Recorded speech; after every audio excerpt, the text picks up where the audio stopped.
মাঝ রাস্তায় ইউসুফের পায়ের স্যান্ডেল ছিঁড়ে গেছে। সূর্যের তাপে মরুভূমির বালিকা উত্তপ্ত হয়ে গেছে। এখন খালি পায়ে ছেঁড়া স্যান্ডেল পায়ে কেমনে আসবে? বালি এত উত্তপ্ত হয়ে গেছে। চৈত্র বৈশাখ মাসে আমাদের মাটির উপরে সূর্যের আলো পড়লে, তাপ পড়লে মাটি গরম হয় কি হয় না? আর সৌদি আরবের কি মনে হয়? ওখানে তো আর মাটি নাই, বালু কিংবা পাথর। এত গরম হয়ে গেছে। আবু ইউসুফ 8 বছরের বাচ্চা, মাথায় পাগড়ি, বুকের মধ্যে কোরআন নিয়ে আস্তে করে রাস্তায় বসে পড়েছে। ওই রাস্তা দিয়ে একজন পথিক চলতেছে। আবু ইউসুফের কাছে গিয়ে বলে, বাজান কান্দো কেন? বলে, পায়ের স্যান্ডেল ছিঁড়ে গেল, এখন করবো কি? এখনো অনেক দূর মাদ্রাসা। বলে, অনেক দূর তোমার মাদ্রাসা হতে পারে, কিন্তু পাশেই তো একটা মুসির দোকান আছে, মুসির দোকান, যে পায়ের স্যান্ডেল সেলাই করে দেয়, তারই কাছে যাও। আবু ইউসুফ একটু কষ্ট করে মুসির দোকানে গিয়ে সালাম দেয়, আসসালামু আলাইকুম চাচা। মুসি চমকে উঠছে, কারণ জীবনে আমার কেউ সালাম দেয় নাই, আজকে প্রথম সালাম পাইলাম। আপনারা বলেন তো, যারা মাদ্রাসায় পড়ে হুজুর, তাদেরকে প্রথম শিক্ষা কি দেয়? সালাম। এই জন্যেই যে যত ভালো ব্যবহার করবি তত মানুষের নজর মাদ্রাসার দিকে পড়বে। ধরে কোন ঠিক কিনা? প্রাইমারি ছেলেরা যদি খারাপ হয়ে পেশাব করে, কেউ কিছু বলবে? এই প্রাইমারি পড়ে যা করে করুক। আর মাদ্রাসার বাচ্চারা যদি সামান্য কিছু করে, হুজুরের কাছে বলবে, এই কি মানুষ না বিজ্ঞান? কি করছে কি করছে? বলে, ওই যে গাছের দিকে একটা ঢেল মারছে। এই একটা ঢেল মারাতে আর কলজাটা আগুন লেগে গেছে। মাদ্রাসার বাচ্চাদের দেখে এরকম অনেকেই তিরস্কার করে, কিন্তু মনে রাখতে হবে এরাও ছোট ছোট বাচ্চা। ধরে কোন কথা ঠিক কিনা? মুসি চুমকোটে বলে, বাজান আমার থেকে সালাম দেয়নি রে, তুই আমারে সালাম দিলি কেন? আমার এলাকার হিন্দু আমাকে বলে, হুজুর আমি তো হিন্দু মানুষ, আপনার মাদ্রাসার বাচ্চারা কি জানে না? আমি বললাম, কেন ভাই? বলে, আমার দেখলে সালাম দেয়। আমি বললাম, তোমার কি মনে হয়? হুজুর আমার এত ভালো লাগে যে একটা হিন্দুকেও আপনার মাদ্রাসার ছেলেরা সালাম দেয়। আমি বললাম, ওদেরকে শিক্ষা দেওয়া হয়েছে মুরব্বী দেখলেই সালাম মারবা। এখন হিন্দু হোক আর খ্রিস্টান হোক, ওটা ওরকে ভাগ করার দরকার নেই। আমি হিন্দুরে বললাম, কেমন লাগে? বলে, হুজুর এত সুন্দর লাগে। আমি কইলাম, তুমি হিন্দু, তোমার কি বুঝাবো? এই মাদ্রাসার বাচ্চারা যখন রাস্তা দিয়া যায়, ওদের পায়ের তলে ফেরেশতারা নূরের পাখা বিছায়।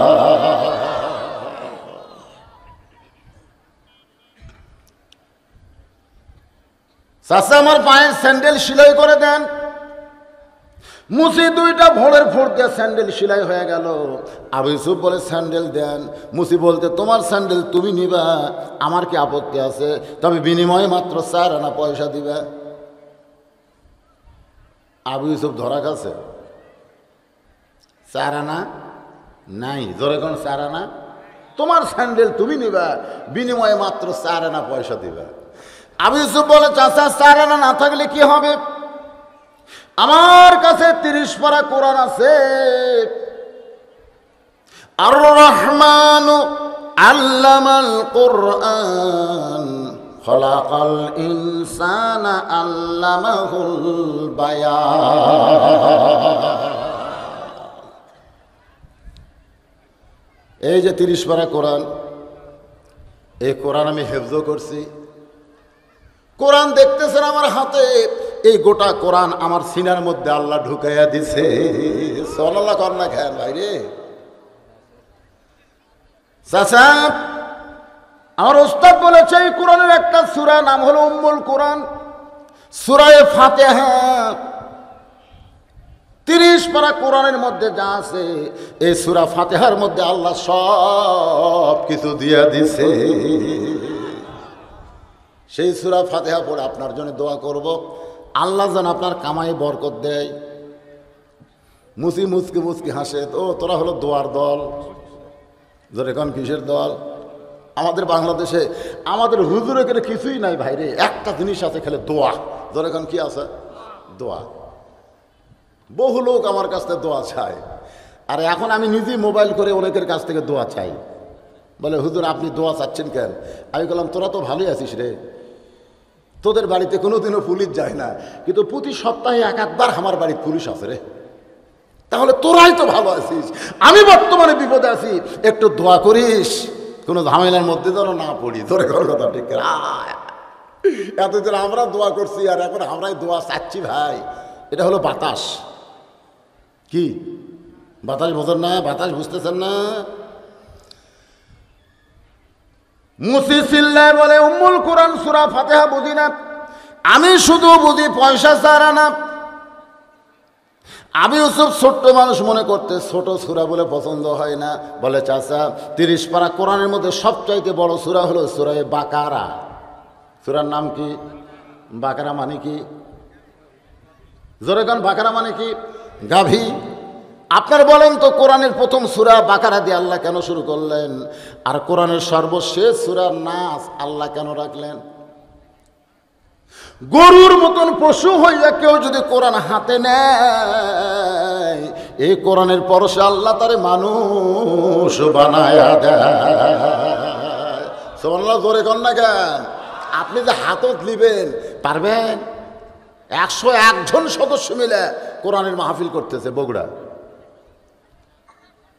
কোরআনের মাহফিল 101 জন সদস্য, ওরা প্রত্যেক বছর তাফসির মাহফিল করে, কিন্তু টেজের ওপর কোরআন শরীফ নাই।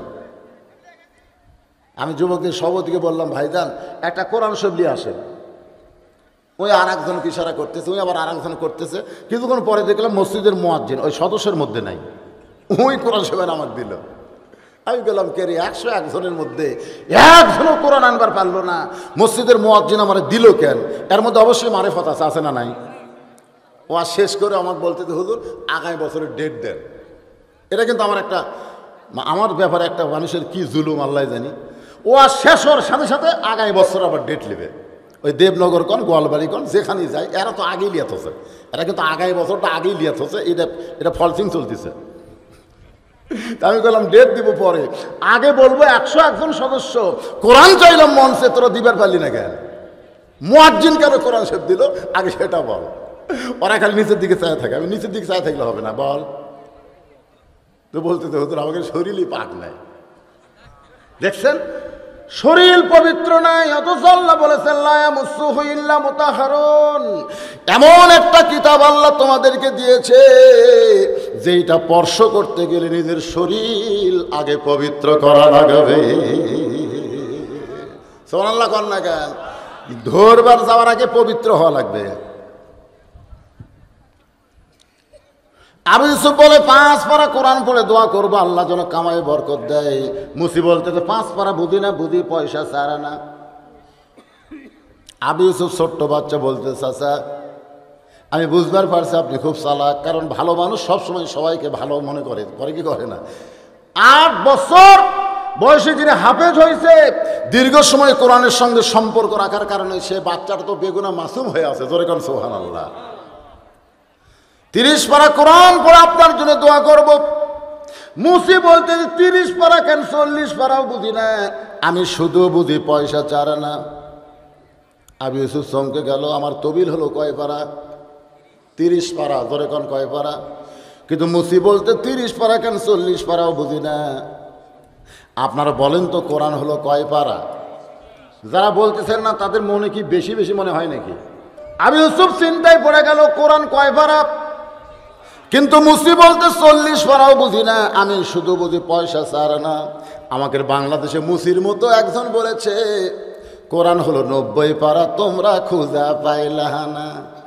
আগে করো এমন আখেরের কাজ, ধ্যান যদি হয় দিলের নামাজ, ও তোমার পাঞ্জে গানা নামাজ পড়া লাগবে না। আস্তাগফিরুল্লাহ বলতেছেন বর্তমান সরকারের উনি সংসদ সদস্য। কি মনে করতেছেন কোরআন কয় পারা? এই 90% মুসলমানের দেশের লোকেরা বলেন কোরআন কয় পারা? আর এত বড় সাহস 90 পারা কয়। আমরা একটা মানুষ ওনার বিরুদ্ধে আন্দোলন করি না, খালি মোদি সরকার যেন ঢুকতে না পারে বাংলাদেশে, এই নিয়ে সব খালি খেপে আছে। কেমন তাদের বিরুদ্ধে আন্দোলন করা লাগবে, যেন তওবা করে কোরআন 30 পারা যেন বলতে বাধ্য হয়। জোরে কণ্ঠে আবু ইউসুফ গভীর রাত্রে চলে আসে ওস্তাদের মাদ্রাসায়। সূর্যের তাপ যখন কমে গেছে, বালি কিন্তু রাতের বেলা আবার ঠান্ডা হয়। ওই খালিফায় মাদ্রাসা এসে ডাকতে যে হুজুর দরজা খোলেন। হুজুর দরজা খুলে বলে, বেটা তোরে না কইছিলাম তালিয়াল কোরআন, কোরআনের তেলাওয়াত শিক্ষা দিব। তুই সকালবেলা রওনা দিলে দুপুরবেলা মাদ্রাসায় আসতি, কিন্তু এত রাত্রে কেন আইসিস? ও ওই দিক থেকে একটা ছেলে টার্গেট লাইট মারতেছে, আপনি একটু খেয়াল করবেন। হ্যাঁ, ওর অত বক্তার উপর শত্রুতা হলো কেন? শোনেন, আপনারা মনে করতেছেন ছোট ছোট বাচ্চারা, এই টার্গেট লাইট যদি কোন আপনার ছেলের হাতে দেখবেন, ওর কানের নিচে, যে কানের নিচে এই জায়গাতে একটা চড় মারবেন। কি কিসের টার্গেট? এই কিসের টার্গেট রে? ওই যখন মায়ের পেটে ছিল, ওর মাও কিন্তু পেটত দেওয়া রাখ চোখ দিয়ে টার্গেট করছে, তোর এখন সেই থেকে ওই হয়ে গেছে টার্গেট। কারণ একটা সন্তান যদি ভালো চান, একটা ভালো মায়ের দরকার, জোরে কোন কথা ঠিক কি না? আর ভালো মা বানানোর জন্য এ মাদ্রাসায় একটা মহিলা মাদ্রাসাও করা হয়েছে, ঠিক? হ্যাঁ, দেখবেন ছোট ছোট মেয়েরা কিভাবে চলে। একটু মনোযোগ দেন। আবু ইউসুফ, হুজুর আর কোনোদিন আসবো না। মাথার পাগড়ি খুলে নেন, কোরআন জমা নেন, আর কোনোদিন আসবো না। ওস্তাদ বলে, দিনের বেলা তো আসতেই পারিস নাই, রাতের বেলা এসে গরম খেন। বলে, মাথার পাগড়ি খুলেলেন, আমার এই কোরআন শরীফ আপনি জমালেন, আর কোনোদিন মাদ্রাসায় আসবো না। ওস্তাদ বলে, বাজান এইরকম বলার কারণ কি? বলে, রাস্তার মাঝে স্যান্ডেল ছিঁড়ে গেল, মুসির কাছে গেলাম, স্যান্ডেল সিলাই করে 4 আনা পয়সা চাই, আমি 4 আনা দিবার পারি নাই। উম্মুল কোরআন সূরা ফাতিহা, সূরা বাকারা 5 পারা 10 পারা। মুসি চিল্লায় বলে, তোর 30 পারা বুঝি না, 40 পারাও বুঝি না, আমি শুধু বুঝি পয়সা 4 আনা। দীর্ঘ 4টি বছর ধরে যে 30 পারা কোরআন হাফিজ হইলাম, আজকে পায়ের স্যান্ডেল সিলাইয়ের 4 আনা দাম দিবার পারলো না। সেই কোরআনের তেলাওয়াত করে আমার লাভ কি? দীর্ঘ 4টা বছর ধরে কত কষ্ট করছি আমি, আজকে সেই 30 পারা কোরআন পায়ের স্যান্ডেলের শিলের দাম দিবার পারে না। এর আবার তাফসীর, জীবন যা নষ্ট করছি আর না। আজকে যখন 30 পারা কোরআন হাফেজ, মাস গেলে সারা মাস কিন্তু কিছুই করে না। যখন 1-2 তারিখ, তখন কেশিয়ারের পাশে ঘুরঘুর করা লাগে। হাফেজ সাহেব কেশিয়ারের পাশে ঘুরতেছে, কেশিয়ার কথা কয় না, তো কথা কয় না। চাচা চাচা বেতন দিমো, মারে মারিয়া খামো। হুজুরাই মানুষের বাড়ি দেয়, ধান চাউল কালেকশন করে কেশিয়ারক জমা দেয়, আর কেশিয়ার ওটা বেচে টাকা নিয়ে ওয়ার দা মোশান হচ্ছে ভাই। এই জন্য মাদ্রাসা মসজিদের সভাপতি কেশিয়ার, যাকে তাকে বানান যাবে না। যারা মুত্তাকি পরহেজগার হবে, আলেমদের দাম বুঝবে, ওদেরকে কমিটির মধ্যে রাখা দরকার। জোরে বলেন কথা ঠিক কি না? করোনার দোহাই দেয়া একটা প্রাইমারি খোলে নাই, মাসের 2 তারিখে 35,000 টাকার গুণা নিয়ে আসতেছে। আরে এত কষ্ট করে, তারপরে যখন 2 তারিখ পরে আই যে কেশিয়ারের মোশান ভাই, এখানে মুখ এরকম করতে হবে, সালাম দিলে ওয়ালাইকুম আসসালাম। হুজুরে সালাম দিতে কি করবি? কেশিয়ার তো দিবি না। আসসালামু আলাইকুম। অনেক হাফেজ সাহেব নির্ভীতে কান্দে, গোপনে গোপনে কান্দের, বলে, মাবুদ এটা কোন দেশ, যে দেশের আগডম বাগডম ঘোড়াডমের দাম হলো, কিন্তু কোরআনের দাম আমরা পেলাম না।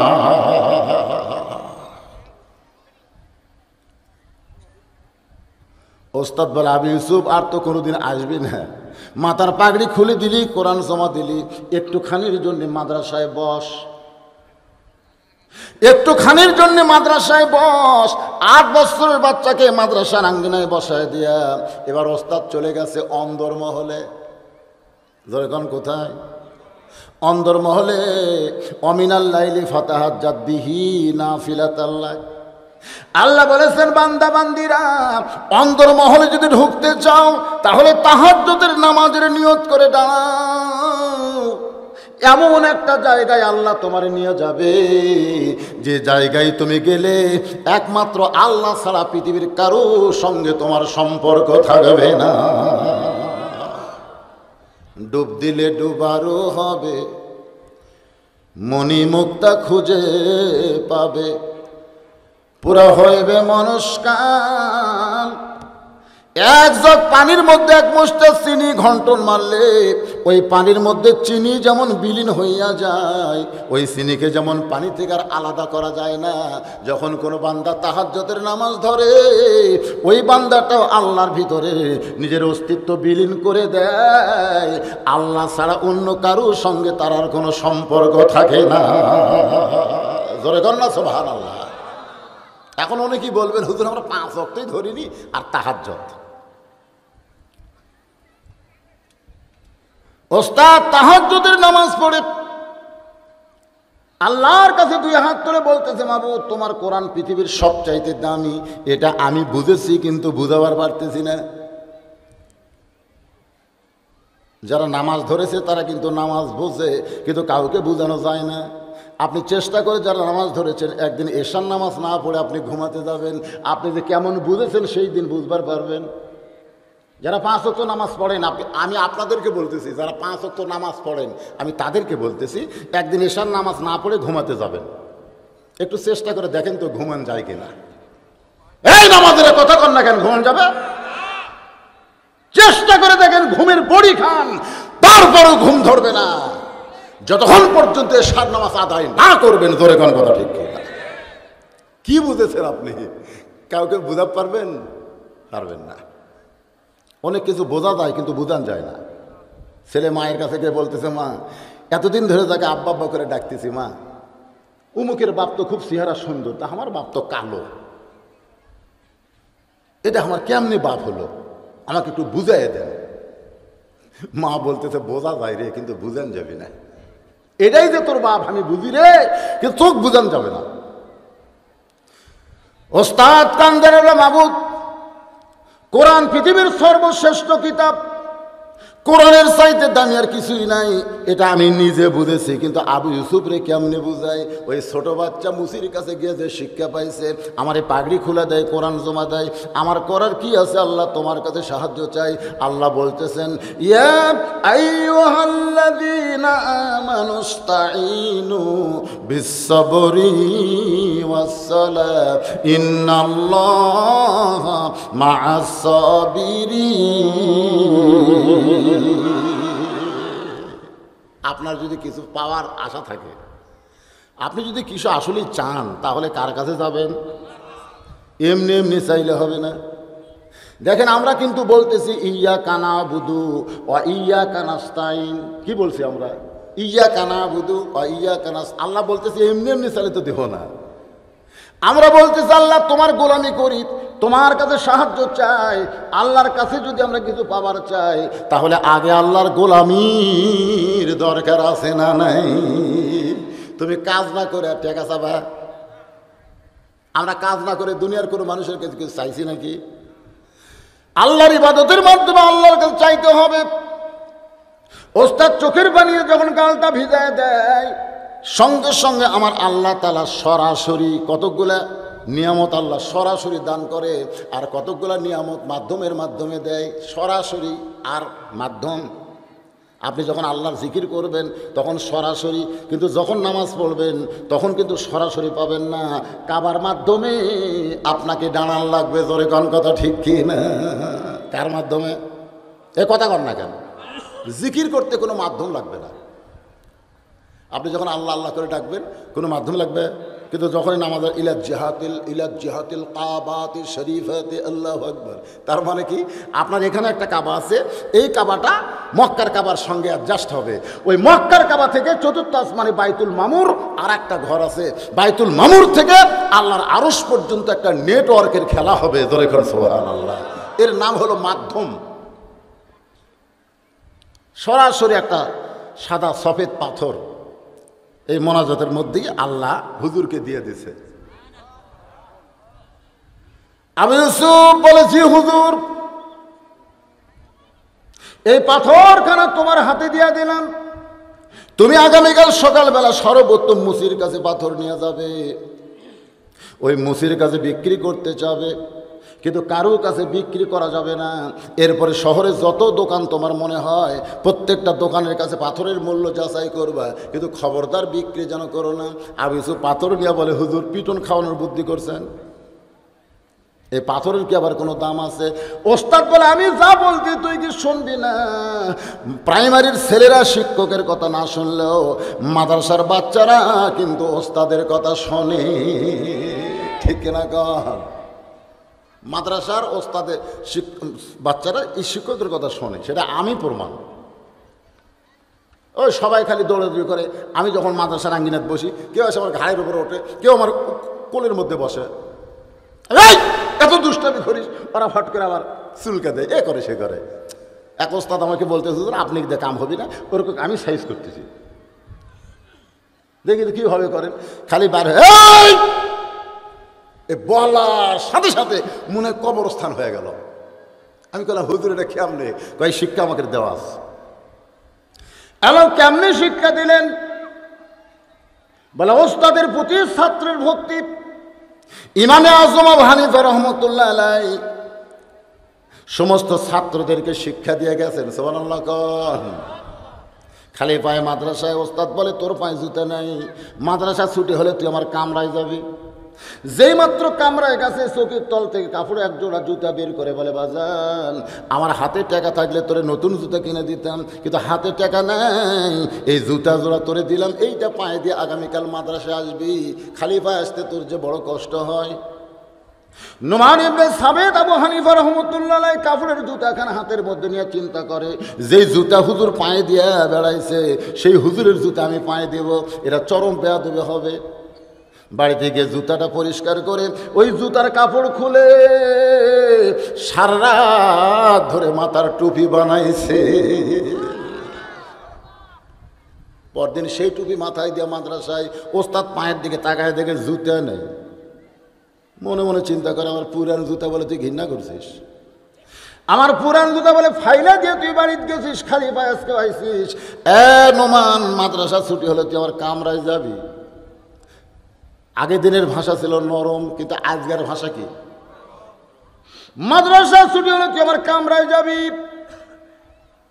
কিন্তু মাদ্রাসার ছাত্র হুজুরের কথা মানতে হবে। এই জন্য মাদ্রাসার ঘরের মধ্যে যেই মাত্র গেছে, চকির তল থেকে চামড়ার শক্ত চাবুক বের করে নোমান ইবনে সাবিতকে ওস্তাদ মার শুরু করছে। মারতে মারতে গায়ের চামড়া কেটে যখন জামা রক্তে ভিজে যায়, ওস্তাদ বলে, বেটা রে আমি তোরে এত দয়া করি, আমার পুরান জুতা দিলাম তুই পায়ে না দিয়ে খালি পাইছিস, এই জন্য তোরে এত মারতেছিস, তুই যে কিছুই বলিস না। নোমান মুসকি মুসকি হাসের বলে, হুজুর আপনি শুধু আমার পায়ের দিকে তাকান, আপনি কেমন মাথার দিকে দেখবেন না। ওস্তাদ মাথার দিকে তাকায় দেখে নোমান জুতার কাপড় দিয়ে টুপি বানাইছে। বুকের মধ্যে নিয়ে বলে, বেটা রে এত মারলাম, তুই তো একটাবার বললি না হুজুর জুতার কাপড় দিয়ে টুপি বানাইছি, তাহলে তোরে মারতাম না। বলে, হুজুর আরো মারেন, আরো মারেন, আপনি যত মারবেন। আমি একদিন স্বপ্নে দেখেছি, আল্লাহর কোরআন শিক্ষা করতে গিয়া যত জায়গায় ছাত্রের দেহ বাড়ি পড়বে, এই কোরআনের সুপারিশে ওই দেহে জাহান্নামের আগুন স্পর্শ করবে না। ওস্তাদ বুকের মধ্যে নিয়ে বলে, বেটা রে তুই ওস্তাদকে এত সম্মান দিলে আমি তোর কি দোয়া করব? আমি দোয়া করি আল্লাহ যেন জগৎ বিখ্যাত আলেম তোরে বানায় দেয়। ওই নোমান ইবনে সাবিত কেউ না, ইনি হলেন ইমামে আজম আবু হানিফা। ওস্তাদের হুকুম মানতে হবে। পরদিন সকালবেলা আবু ইউসুফ ওই পাথরখানা নিয়ে মুসির দোকানে সালাম দিয়ে বলে, চাচা দেখেন তো পাথরের দাম কত। মুসি তো খেপে আছে, মনে করছে স্যার না এসে স্যান্ডেল ফেরত দেবি। পাথরের হাতে নেই, চাঙ্গা মারছে। এই পাথরের কোনো দাম নাই, যদি চারনা পয়সা থাকে দিয়ে স্যান্ডেল নিয়ে যান। আবু ইউসুফ দৌড়ে গিয়ে পাথর তুলে নিয়ে মনে চিন্তা করে, মুসি বুদ্ধি কম, পাথর তো অন্যদিকে মারছে, যদি আমার চেহারা বরাবর মারত। পাথর হাতের মধ্যে নিয়ে চিন্তা করে কি করব, পাথরের তো কোনো দাম নেই। কিন্তু ওস্তাদ বলেছে সব দোকানে যাচাই করবি যেটা তোর মন চায়। একটা মনোহারীর দোকানকে সালাম দেয়, বলে চাচা দেখেন তো পাথরের দাম কি আপনার কাছে আছে। দোকানদার পাথরের দিকে তাকায় আর বাচ্চার দিকে তাকায়। আবু ইউসুফ বলে পাথরের দিকে তাকায় দেখেন, আমার দিকে কি দেখেন? মহাজন বলতে যে বেটারে তোর চেহারা দেখলে আমার কলিজায় বড় মায়া লাগতেছে। বিশ্বাস যদি না হয় সকালবেলা মাদ্রাসায় আসবেন। এই মাদ্রাসার বাচ্চারা যখন কোরআন পড়তেছে আমি নিজের চোখে দেখছি বাজান, আমার মাদ্রাসায় এই কোরআন শরীফ সামনে নিয়ে যখন এইভাবে ঝুঁকতেছে আর পড়তেছে, আমি এক সময় চোখ বন্ধ করে দেখার চেষ্টা করলাম। আল্লাহ রাসূল বলেছেন ইত্তাকু ফিরাসাতাল মুমিনিনা ফাইন্নাহু ইয়ানজুরু বিনুরিল্লাহ। দুই চোখ দিয়ে যখন তোমরা দেখতেছো আসল জিনিস দেখতে পাবা না। চোখ দুইটা বন্ধ করে অন্তরের চক্ষু দিয়ে তাকায় দেখো। আমি অন্তরের চক্ষু দিয়ে তাকায় দেখি ওই বাচ্চারা যেন দুনিয়ায় কোরআন পড়তেছে না, ওরা যেন জান্নাতের বাগানের কবিতর হইয়া বাকবাকুম করতেছে। কলিজা ভরে যাবে বাজার। আসবেন মাঝে মধ্যে মাদ্রাসায়, নিজের সন্তানকে দিবার পারেন না তো কি হয়েছে, দেখান জান্নাতের বাগানের কবিতরগুলো কি হারে বাকবাকুম করতেছে। মাঘ মাসের শীতের দিনে আপনি তো কয়বার উজু করতে আপনি, আর কয় কি যে যতবার হাত ধোবেন করোনা ধরবি না। প্রাইমারিগুলো আর হাত ধোয়া শেখাও, কিন্তু মাদ্রাসার বাচ্চাদেরকে হাত ধোয়া শেখা লাগবে না। এরা দৈনিক 5 বার উজু করে নামাজের জন্যে, আর যতবার কোরআন শরীফ ধরে তার আগে একবার করে উজু করে। কতক্ষণ ঠিক? গোটা বাংলাদেশে অসংখ্য হাফেজে মাদ্রাসা খুলে দেওয়া হয়েছে। আমি সরকারকে বলেছি অনুবীক্ষণ যন্ত্র দিয়ে তদন্ত করে দেখেন তো একটা বাচ্চাকে করোনা ধরছে কিনা। কোনোদিনও করোনা ধরবে না, কারণ যাদের কোরআনের সঙ্গে সম্পর্ক করোনা তাদের ধরবে কেন? করোনা কি এমনি কেউ পাঠাইছে না আল্লাহ পাঠাইছে? আল্লাহ তো জানে কাক ধরার লাগবে। আল্লাহ বোঝে না করোনা কাক ধরবি? আপনি কোরআনের সঙ্গে সম্পর্ক করেন। 1 নম্বর হলো তালিয়াল কোরআন, যেটা বোঝানোর জন্য বলতেছে একটু মনোযোগ দেন। মহাজন বলতেছে বাজান এই পাথরের দাম আমার কাছে নাই, তবে তোর চেহারা দেখে আমার একটু দয়া হচ্ছে বাজান, 2টা টাকা তোরে দিলাম। কয় টাকা? আবু ইউসুফ বলে আমারে ফকির মনে করেন না, আমি ফকির নই, আমি ভিক্ষা করতে আসি নাই। মাদ্রাসার বাচ্চারা যখন ধান তোলে চাউল তোলে অনেকে কিন্তু ফকির মনে করে। 1 মণ ধান দিবার সাথে কোরআনের মাহফিলে আমরা দোয়াও করে দিছি মারহাবা 1 মণ ধান। মাহফিল ছেড়ে যখন বাড়ির দিকে যাচ্ছে তখন ভিতরে শয়তান বলতেছে 1 মণ ধানের দাম জানিস? তুই যে হুজুরের ঠেলা দিবার চালি, 1 মণের ধানের দাম কত রে? তো নফস বলতেছে দিবার চাষি দেবো না। বাড়ির যাওয়ার আগে বাড়ির জাতি বউ বলতেছে তোমার নামে হুজুর দোয়া করলো, খবর কি? আমি তো শুনলাম বহু মানুষ আর শুনবার গেছিল, তোমার নামে দোয়া হলো কেন? বলে 1 মণ ধান দিবার চাষি। কোথায় দিবা? কোথায় দিবা? আরে দিবার চাষি তো, আমি কি দিছি? কি নিয়ত করে দাঁড় করছে ভাই। পরে হামাকে হুজুরকে তার ঠেলা হয়, বুঝলেন? ওই কিন্তু ঘরের মধ্যে দেখে যে হুজুর ছাত্র করে নিয়ে ধান আদায় করবে আসতেছে। ছোট বাচ্চাকে আগে বলে দিছে হুজুর দরজার যখন ঠোকা মারবে তুই দরজা খুলে বলবে আব্বা নাই। তো এখন হুজুর এসে দরজার ঠোকা সালাম দেয়, সালাম আলাইকুম হালাল ভাই। দরজার ঠোকা মারতে ছেলে বলতেছে আব্বা শুয়ে আছে। আব্বা কইল আব্বা নাই, মানে আব্বা শুয়ে আছে, আব্বা কইল আব্বা নাই। হুজুর বুঝবার পারছে আজ দিবি না, কারণ শুয়ে থাকায় তখন বলতেছে নাই, আজকের মতো ফেরত যায়। 7 দিন পর আবার আইছে, ওই দেখে দেখে সরাসরি ধরা পড়ছে, মানে বাইরেই ঘুরতেছে। আসসালামু আলাইকুম চাচা। ওয়ালাইকুম সালাম। এতদিন পরে কে? ধান সব সাইজ করে গোলাপ তুলছি, তারপরে ধান লিবার আচ্ছা বলতে চাচা এর আগে একবার এই কই আর হুজুর করছে না, কোলে তো খেপে দেবি। তখন বলতেছে দেখো কি করি, ধান সব সাইজ করে গোলার মধ্যে তুলছি, বস্তা ভরাইছি, ওই ধান তো আর মাদ্রাসা দেওয়া যায় না। তো বউ বলতেছে হ্যাঁ আমরা না দিলে মাদ্রাসা চলবি? বউ আমি হাঁড়ি পাল্লা লেওয়ার জন্য কিছু ধান থুছি, এর থেকে দেও। বকরিলা দিছে, আঁকির টাকির যা আছে সব ঠিক করে দিচ্ছে। কই হুজুর এটা লিয়ে যান। এক মনের জায়গাতে 8 মন দিছে, ছাত্ররা সব এসে ধান দিয়ে ঠিবর থেকে বকরি লাদি বাঁচতেছে, আঁকির বাঁচতেছে। আমি বললাম কে হুজুর, কি এলাই দিছে হুজুর। আল্লাহ কোরআনে বলেছে লান তানালুল বিররা হাত্তা তুনফিকু মিম্মা তুহিব্বুন। তুমি যদি আল্লাহকে দিবার চাও, কোরআনের মাদ্রাসায় দিবার চাও, সবচাইতে ভালো জিনিসটা আল্লাহকে দাও। কারণ দুনিয়া তোমার জাহান্নাম নিয়ে যাবে, আর যেইটা দান করবে এইটা তোমাকে জান্নাতে নিয়ে যাবে। তো তোমার জান্নাতের জিনিস বকরিলা দিছে কে, আঁকিরালা দিছে কেন? ওটা বাজারে দিয়ে দাও, তো খরিদ্দার নিবে। তো খরিদ্দার যদি না নেয় তো আল্লাহ নিবে না। আপনাকে আমিরপুরের কথা বলতেছি না, অনেক জায়গাতে এরকম আছে না নাই? কি হাজি সাহেব, হুজুর হুজুররা বুঝতেছে কে হুজুর একের আসল কথা ঘাটে ঘাটে বাড়তিছে। তার মানে এবার দোকানের মহাজন বলতেছে বাজান এই পাথরের কোনো দরকার আমার নাই। আবু ইউসুফ পাথর নিয়ে যখন যাবার চায়, একজন কর্মচারী বলতেছে আমাদের ওজনের একটা পাথর হারিয়ে গেছে। ছেলের পাথর তো দেখতে সুন্দর মনে হয়, ওই হারানো পাথর বরাবর হলেই তো কাজে লাগতে পারে। কাঠ ধরা করে দেখা গেল ওই হারানো পাথর বরাবর ওজন হয়েছে। মহাজন বলতেছে বাজান এই পাথর যখন আমার কাজে লাগতেছে এর বিনিময়ে তোমাকে 5টা টাকা দিব। আবু ইউসুফ পাথর নিয়ে বলে বিক্রি করব না, শুধু দাম যাচাই করতেছি। শহরের মধ্যে ঘুরতে ঘুরতে একটা সোনার দোকানে গিয়ে সালাম দেওয়া, চাচা দেখেন তো এই পাথরের দাম আপনার কাছে কত? স্বর্ণকার পাতে হাতে নিয়ে চমকে উঠছে, এত সুন্দর পাথর এই ছোট্ট ছেলে পাইল কোথায়? স্বর্ণকার পাথর সোনার শৌকতের মধ্যে ঢুকাইছে, ওই পাথরের সৌন্দর্যে সোনার সৌন্দর্য হারিয়ে গেছে।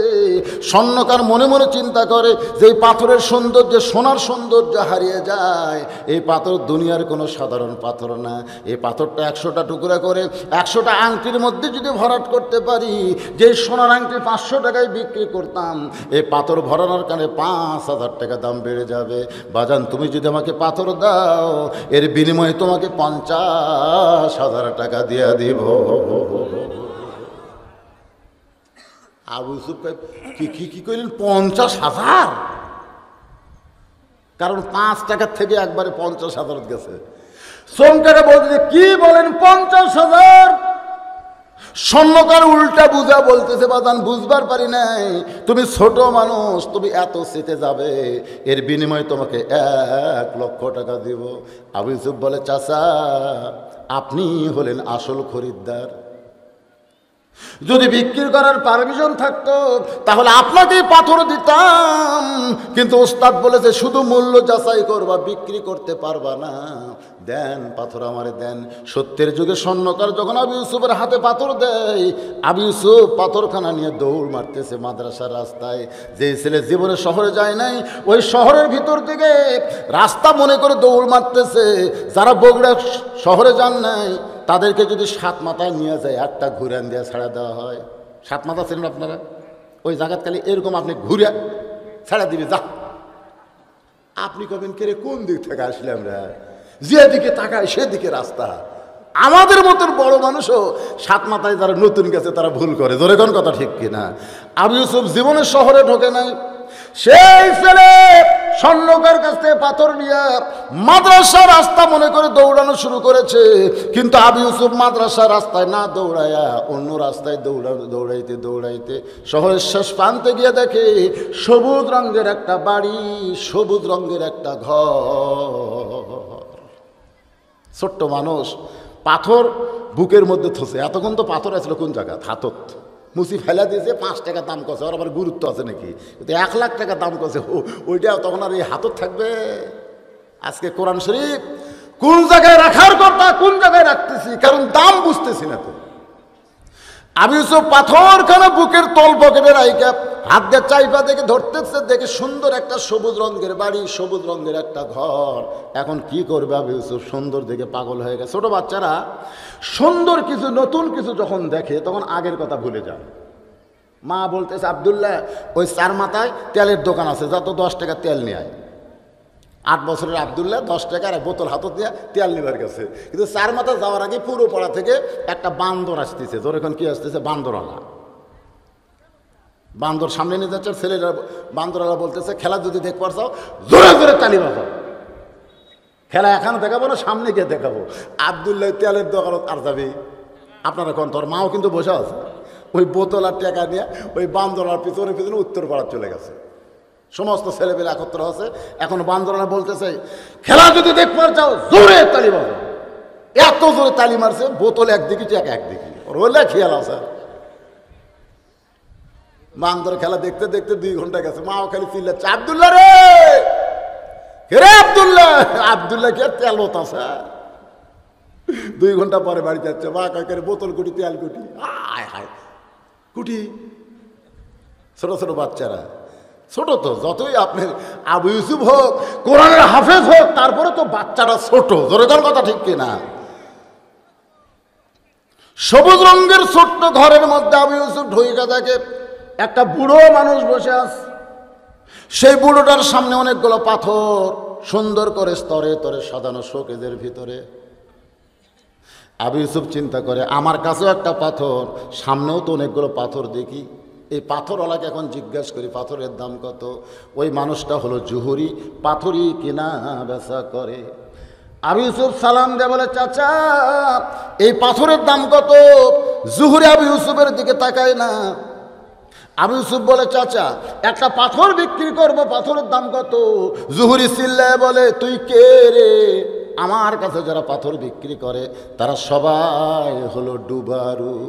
সাগরের অতল তলদেশে ডুব দিয়ে হীরা জহরত মণি মুক্তা যারা পায়, কেবলমাত্র তারাই পাথর বিক্রি করে। তোর মতন ছোট্ট বাচ্চা পাথর পাবি কোন জায়গায়? আবু ইউসুফ বলে, চাচা একটা বার দেখেন কত দাম হবে।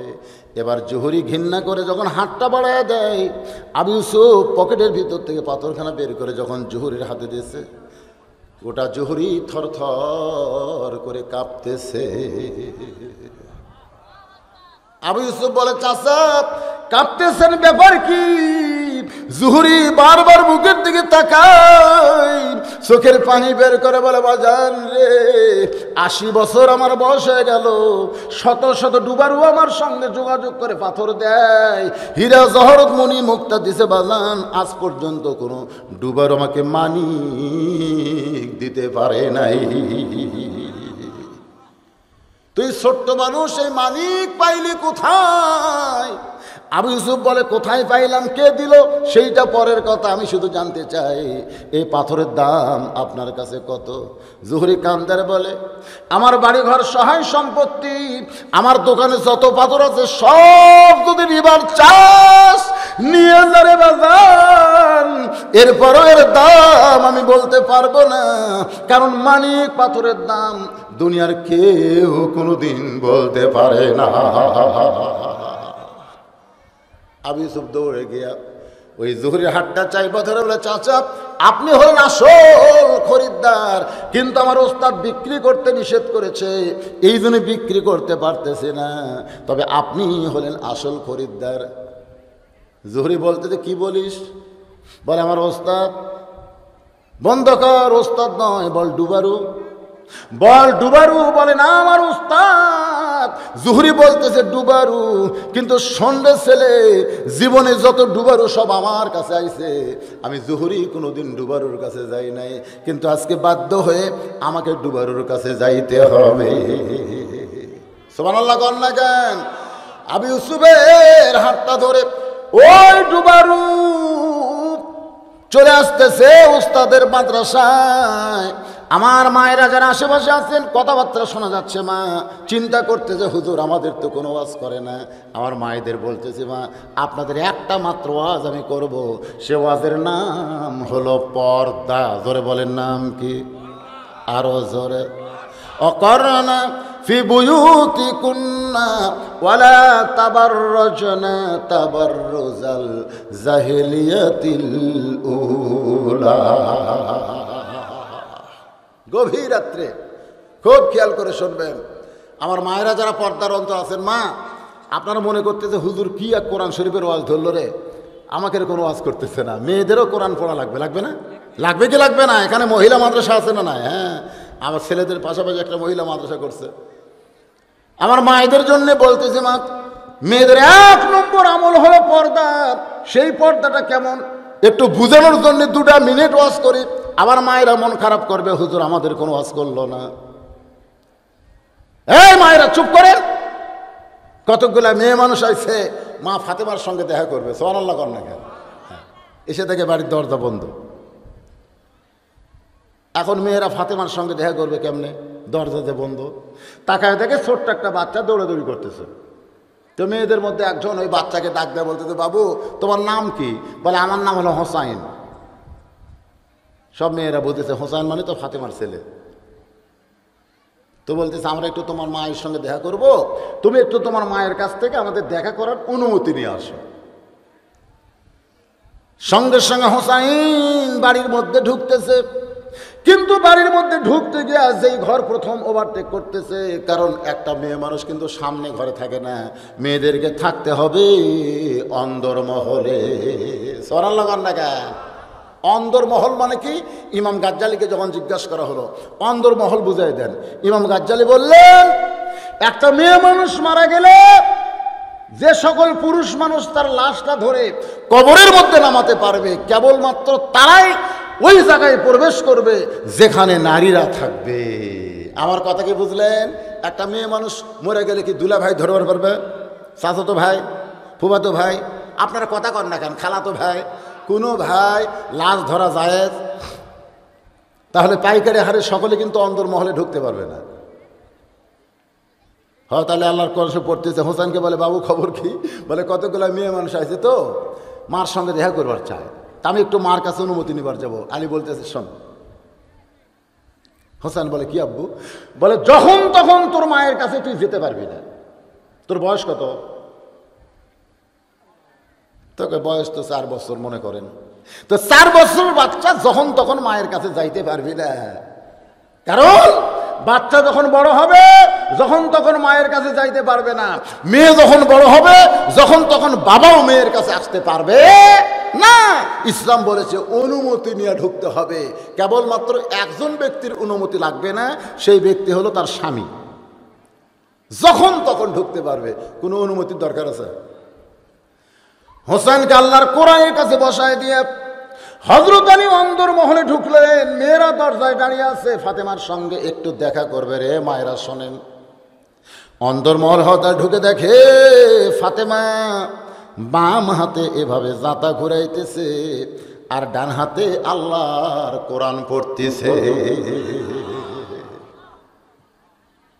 সঙ্গে সঙ্গে হযরত আলী আল্লাহর কোরআন থেকে তেলাওয়াত করলেন, রব্বানা আতিনা ফিদ দুনিয়া হাসানাতাও ওয়া ফিল আখিরাতি হাসানা ওয়া কিনা আযাবান্নার। সঙ্গে সঙ্গে ফাতেমা জাঁতা ঘুরান বন্ধ, কোরআন পড়াও বন্ধ। জাঁতা ঘুরান বন্ধ, কোরআন পড়াও বন্ধ। আলীর সামনে এসে বলতেছে, লব্বাইক হুজুর, আপনি আল্লাহর কোরআন পড়া বাদ দিয়া অন্দরমহলে কেন ঢুকছেন? কোরআন পড়তে পড়তে কি বইয়ের কথা মনে হয়েছে নাকি? একটু রসিকতা করা জায়েজ আছে। সুবহানাল্লাহ হুজুর, মানে স্বামী বলতেছে, আপনি তো কোরআন শরীফ পড়তেছিলেন, সেই কোরআন শরীফ বন্ধ করে দিয়ে অন্দরমহলে কেন ঢুকছেন? কোরআন পড়তে পড়তে কি বইয়ের কথা মনে হয়েছে নাকি?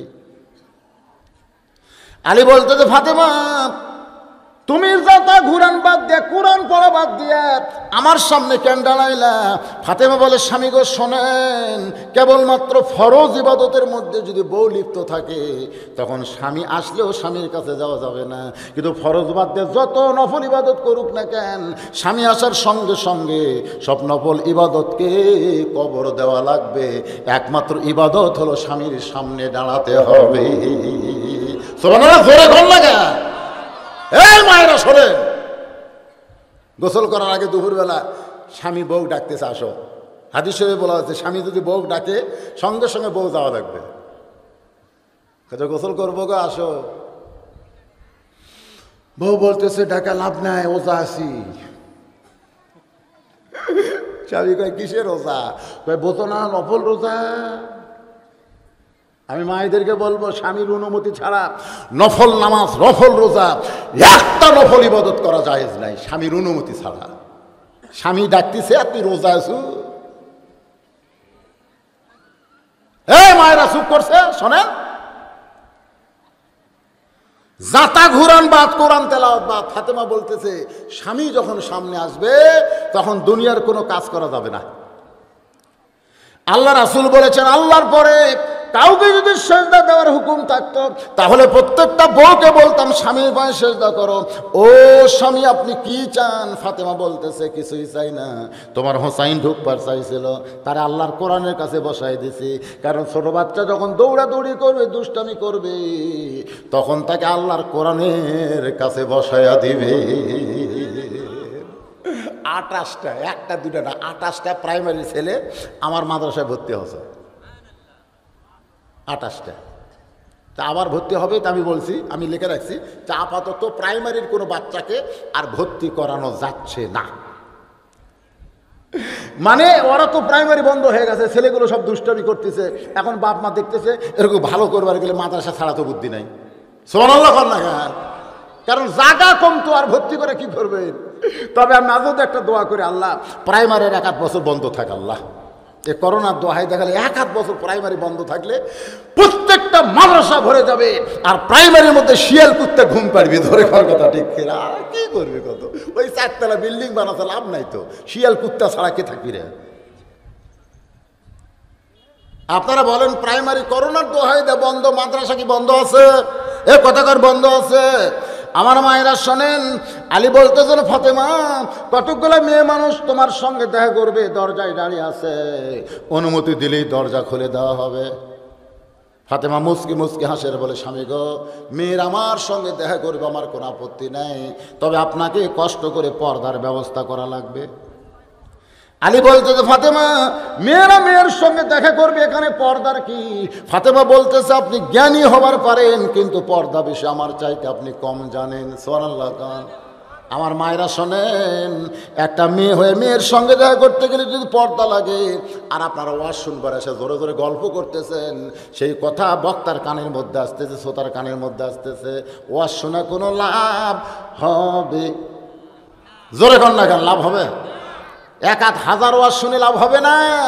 কারণ মেয়েদের 1 নম্বর আমল হলো পর্দা। এই মেয়েরা কথা কন আর আমরা শুনবার ভাই, ইয়ের কি করবার আছেন এখানে?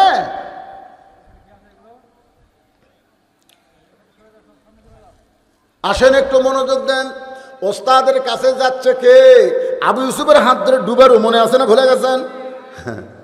জুহুরি চলে যাচ্ছে, বাজান যাওয়ার পরেই দেখে মাদ্রাসা। আবু ইউসুফ ডাক দেয় হুজুর, ওস্তাদ মাদ্রাসার দরজা খুলেছে। জুহুরি তাকায় কান্দার বলে হুজুর গো, এতদিন জানতাম আপনি শরীয়তের একজন মস্ত বড় আলেম,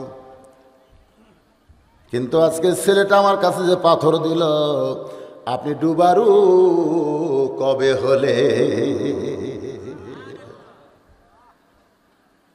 ওস্তাদ বলে আবু ইউসুফ এই বুড়ো মানুষটাকে কেন নিয়ে আইছো বাজান?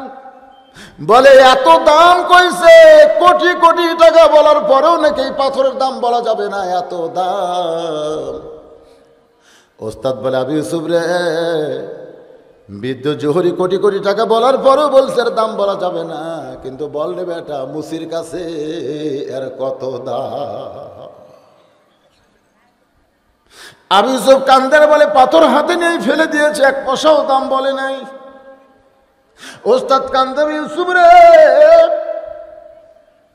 কোরআনের মূল্য মুসির কাছে কেন যাচাই করতে গেলি বাজান?